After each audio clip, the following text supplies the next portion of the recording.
Danny here, and I'll tell you what, I love philosophical quotes so much that I'm willing to go a little deep on them today.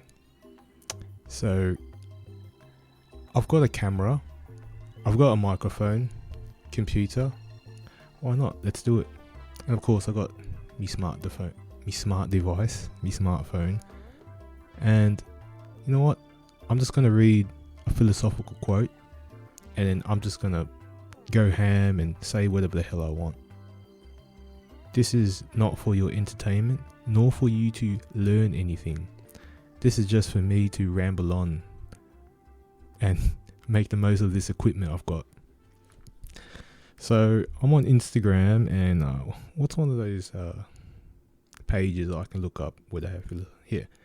We'll go stoic.outlaw. I don't know if they're popular or not. Oh, they've got 300,000 followers. That's good enough. And let's just pick a random philosophical quote. Not one of those videos. Here we go. Ooh, this one's from one of my favorites, Marcus Aurelius. Does the emerald lose its beauty for lack of admiration? I don't know if I should show that. Yeah. Does the emerald lose its beauty for lack of admiration? That's a good question, because it touches on the area of value. Well, it's talking about beauty, but in a sense we can think value, because a lot of us use beauty as a measure of value. Because sadly, in the courtship world, your chances are a lot better if you got a bit of beauty behind you. It increases your value. As vain as it sounds, it's the truth. And it is one of the genetic traits that we as a species would love to uphold in our future generations. So sadly, beauty is one of those winning factors when it comes to survival of the fittest. Because beauty, because it is an opinion, it is a survival quality.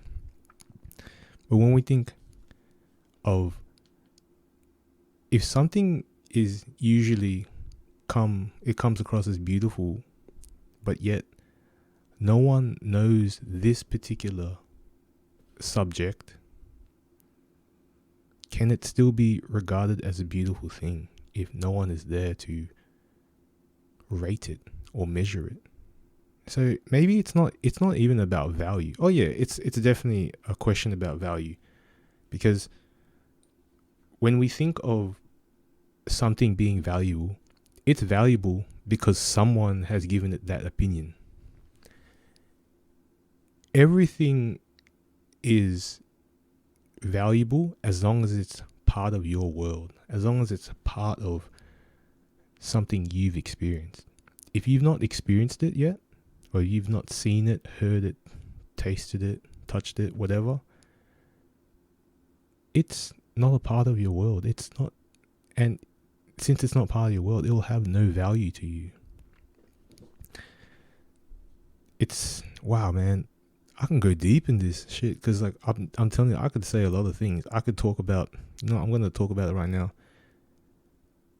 The authenticity of what's truly in your life or not.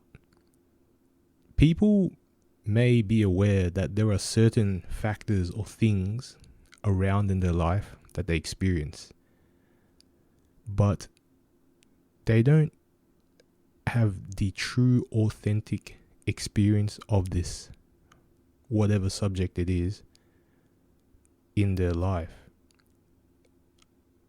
I'll give an example to make it more clear. If you see something on television, or if you see something on the internet, a person, for example, and they say one thing, does it really matter what they say if you've not experienced them or not? Because funnily enough, it can affect you indirectly. for example, what a politician might say, or how they're going to rule the government and the parliament where you live. You've not ever seen this politician before. You've not ever heard their voice in real life, nor seen them in real life. You've only seen videos and, clips of them. And yet, they are part of your world. It's somewhat magical when we really think of it, because we're letting something that we've never truly experienced become part of our experience. And then we get affected by it. That's what's so strange about the idea of digital media. Digital media gives us a slight tool to experience things that we are not truly experiencing. For example, the effects of a person, like a politician or a celebrity, a teacher or a coach, or anyone we come across digitally or virtually through digital media, we indirectly experience them. And should we give complete value to that, or should we only give value to what we truly experience, like firsthand? I don't know. It's a strange question, because a lot of the time when I think about what I really value, I always say, I only care about the people around me. And the people around me that only matter, or when I say this, they're usually the people I actually come in contact with, and not digitally. For example, not just through the phone or the smartphone or through the internet or anything, but I actually meet them face to face and we interact face to face. They're the people I hold the most value in.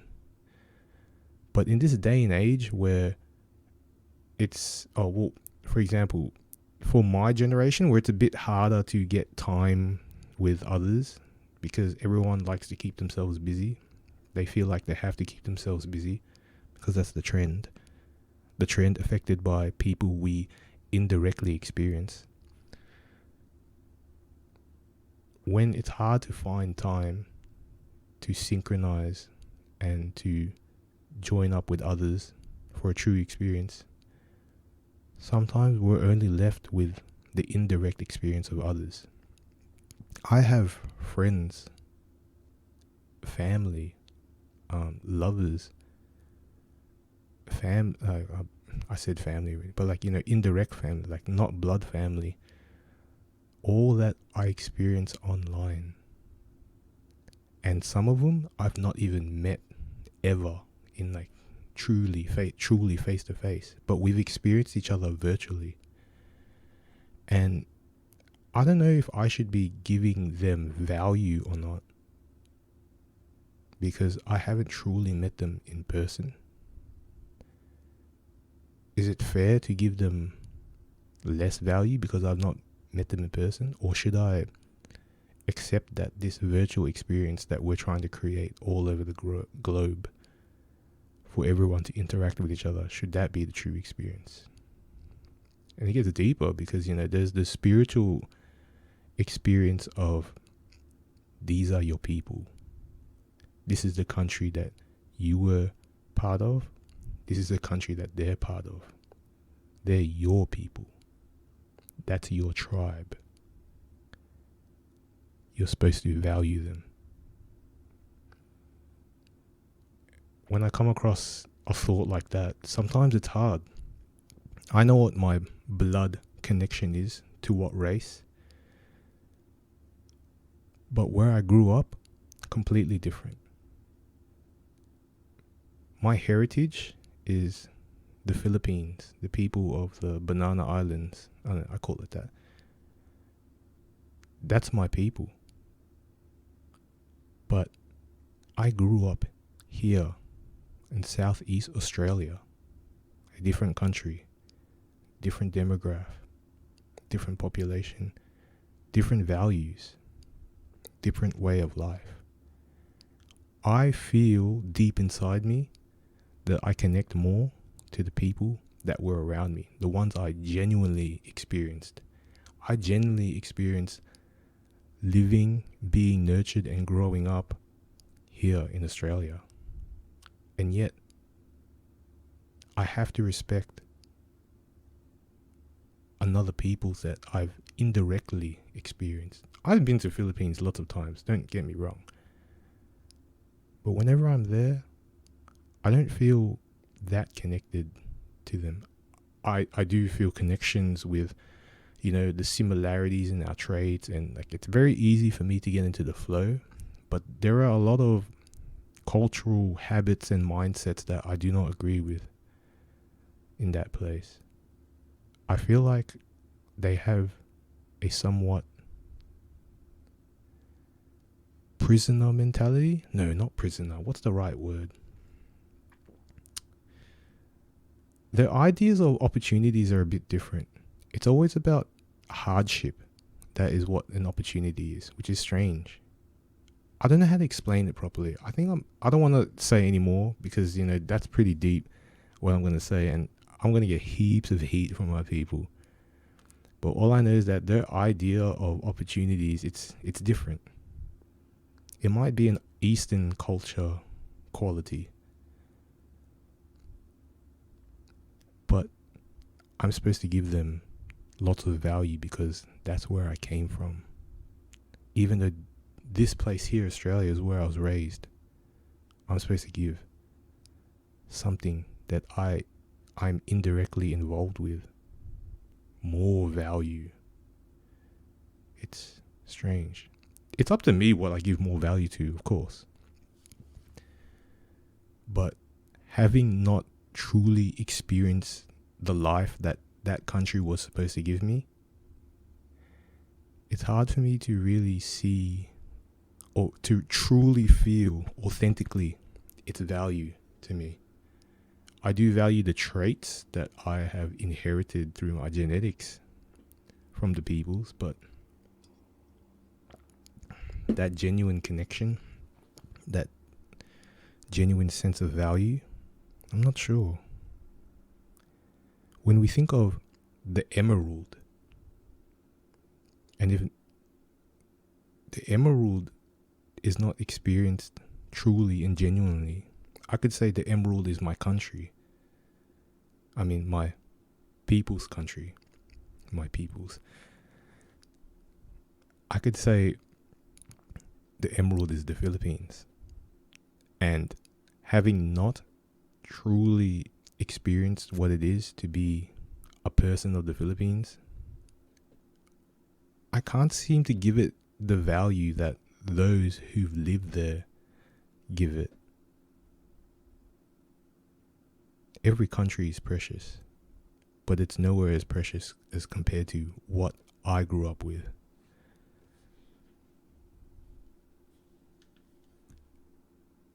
And in a sense, it has lost its beauty to me. I praise the country. I praise this emerald for having been the place that nurtured my parents. Because they didn't meet each other there.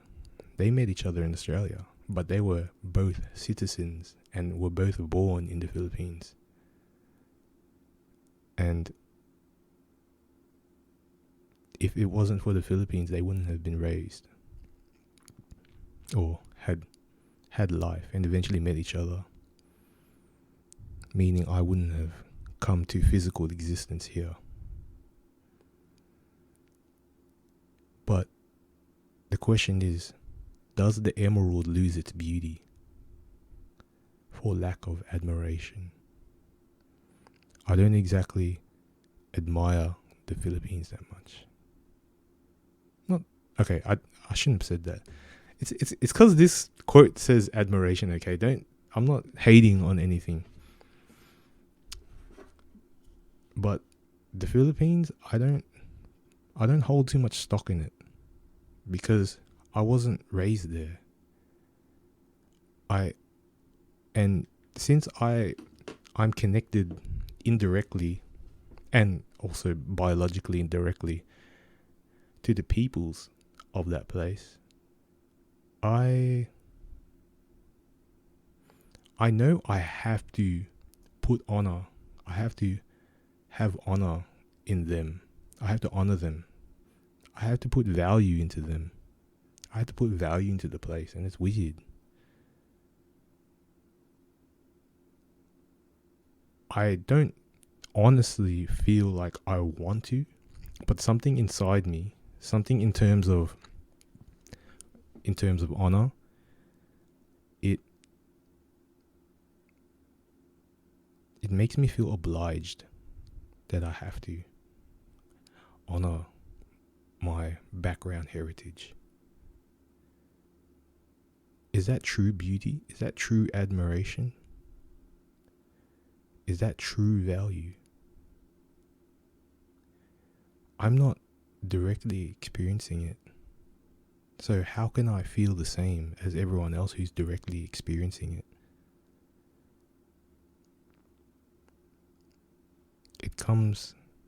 This idea comes very close when we think of it in this sense to, what's that quote? Beauty is in the eye of the beholder. I'm not beholding it. Sadly. I'm not a hater. I'm not hating. I still love my people. I love all the cool traits that I get as, a representative. If anything, I'm an agent, I'm like a secret agent that they planted in another country so I can represent, the motherland. That's the thing. Yeah, I have to acknowledge it as my motherland. But in a sense, it's not. It's a fantasy in the sense that it's my motherland. It's only because of set words and set standards and philosophy that I have chosen it in my head to be my motherland. And yet I never experienced it that way. Does it truly have the value? Is it truly beautiful to me? It's only beautiful because of the fantasy I give it. It comes to that thing like I was saying, like relationships I have online, especially with some of them, with some of the people I've never met before. I put a lot of value onto them because I'm experiencing them secondhand. But I've never experienced them in real life. Can I really give them that value? I know people will argue, of course you can, because, as long as you experience someone, doesn't matter if it's indirectly or not, you will form that relationship with them. I know. But until I can smell or touch a person, or hear their voice directly, I don't know if I have that value. It's only an idea. It's a fantasy. So when we think diamonds, emeralds, gold, and whatever everyone else tells us out there that is valuable, is it truly valuable? Or is it just all the indirect influences that the world has created for you to imagine? Is that what creates the value? Everything that you think you need to buy, that you need to have to be fit as a survivor, is it truly valuable? Have you experienced it? I want to stop it here. Thanks. I'm signing out.